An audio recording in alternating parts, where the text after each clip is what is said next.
Telangana CM Revanth Reddy Adilabad జిల్లా పర్యటనలో ఉన్నారు. మొదట కేస్లాపూర్లోని నాగోబాను దర్శించుకున్నారు. పూజారులు ఆయనకు ఆలయ మర్యాదలతో స్వాగతం పలికారు. అనంతరం తర్వాత రేవంత్ రెడ్డి ఇంద్రవెల్లికి వెళ్లారు. మహిళలు ఇతర వర్గాలతో ఆత్మీయ సమావేశంలో పాల్గొన్నారు. వారి సమస్యలను అడిగి తెలుసుకున్నారు. మరికొద్దిసేపట్లో తెలంగాణ పునర్నిర్మాణ సభ జరగనుంది. ఇదే వేదికగా లోక్సభ ఎన్నికల శంఖారావం పూరించనున్నారు.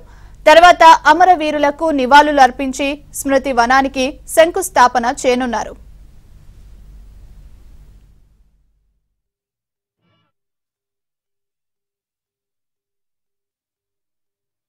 ఈ ప్రభుత్వం ఆర్టీసీ బస్సుల్లో మీకు ఉచితంగా ప్రయాణం ఎక్కడికైనా వెళ్ళండి, ఎవ్వరూ టికెట్ అడగడానికే వీల్లేదని నిర్ణయం తీసుకున్నాం.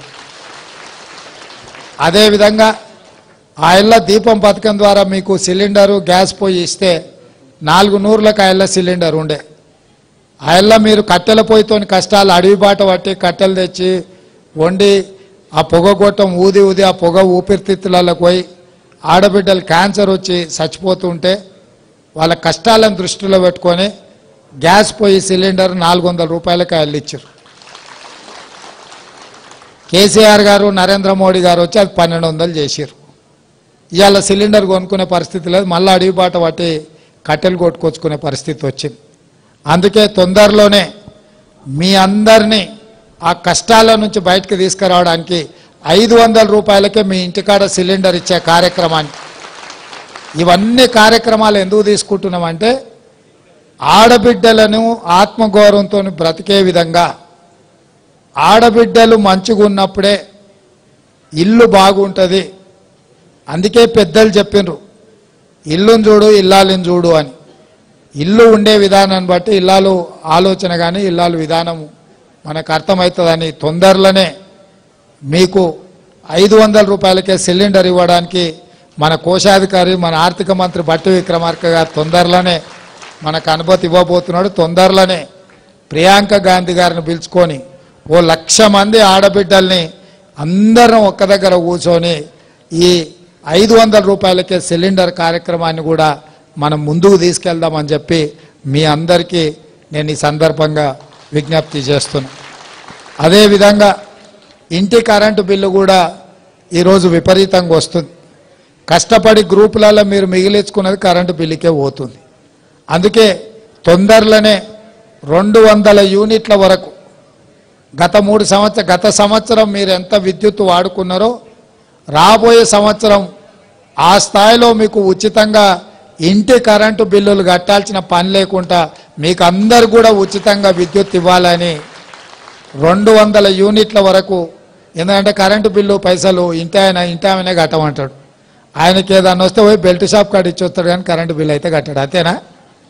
మీరు కష్టపడ్డ పైసలే కరెంటు బిల్లు కడుతున్నారు కాబట్టి అవి కూడా మీకు మిగిలేటట్టు చేసి 200 యూనిట్ల వరకు గత సంవత్సరం మీరు ఎంత విద్యుత్తు నెల వాడుకున్నారో రాబోయే సంవత్సరం అదే స్థాయిలో మీకు 200 యూనిట్ల వరకు ఉచితంగా కరెంటు బిల్లులు ఇంటి బిల్లులు కట్టాల్సిన పని లేకుండా ఇవాళ ఉచితంగా మనం కరెంటు ఇవ్వాలనే నిర్ణయం కూడా తీసుకున్నాం.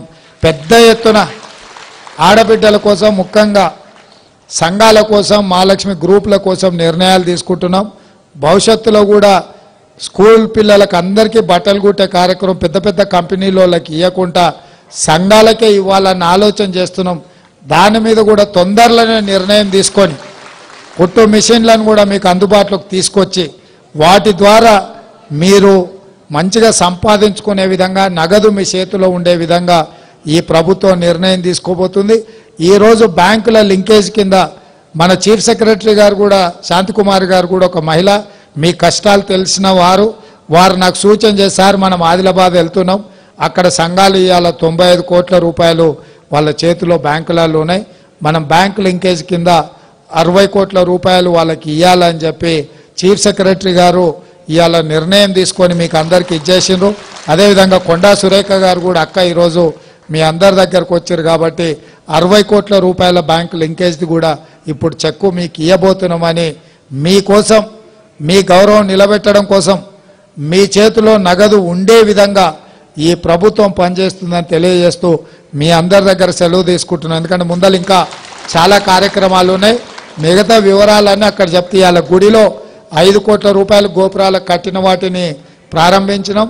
ఇంకొక 6 కోట్ల రూపాయలు ఈ గోపురాలు కట్టడానికి ఇవాళ మంజూరు చేసినాం ఈ మందిరానికి.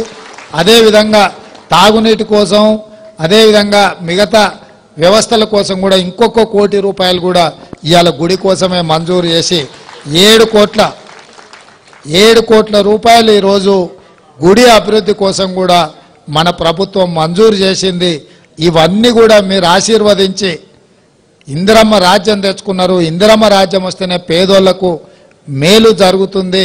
ఇందిరమ్మ రాజ్యంలోనే మీకు భూములు ఇచ్చిండ్రు, మీకు ఇండ్లు ఇచ్చిండ్రు, భవిష్యత్తులో నగదు ఇచ్చే పని కూడా ఈ ప్రభుత్వం చేస్తానని తెలియజేస్తూ మీరందరు గ్రామాలకు వెళ్ళి ఇంటింటికి చెప్పండి, మన ప్రభుత్వం వచ్చింది, పేదోళ్ళ ప్రభుత్వం వచ్చింది, ఆడబిడ్డల ప్రభుత్వం వచ్చింది. సోనియమ్మ నాయకత్వంలో ఆడబిడ్డల్ని బలోపేతం చేస్తూ మనం ఆత్మగౌరవంతో తిరగొచ్చు. ఆర్టీసీ బస్సుల్లో ఉచితంగా ప్రయాణం చేయొచ్చు. ఈ ఆర్టీసీ ఉచిత ప్రయాణాన్ని అడ్డుకొని దీన్ని ఆపేయాలని కొంతమంది కుట్ర చేస్తున్నారు. ఆ కుట్ర చేసేటోళ్ళను ఊర్లలోకి వస్తే వాళ్ళకి సరైన విధంగా శాస్తి జరిగేటట్టు రొట్టెలు చేసేటప్పుడు వస్తే సలాకి కాల్చి వాతలు పెట్టండి అని చెప్పి మా అక్కలందరూ తెలియజేస్తూ మీ అందరి దగ్గర సెలవు తీసుకుంటున్నాను.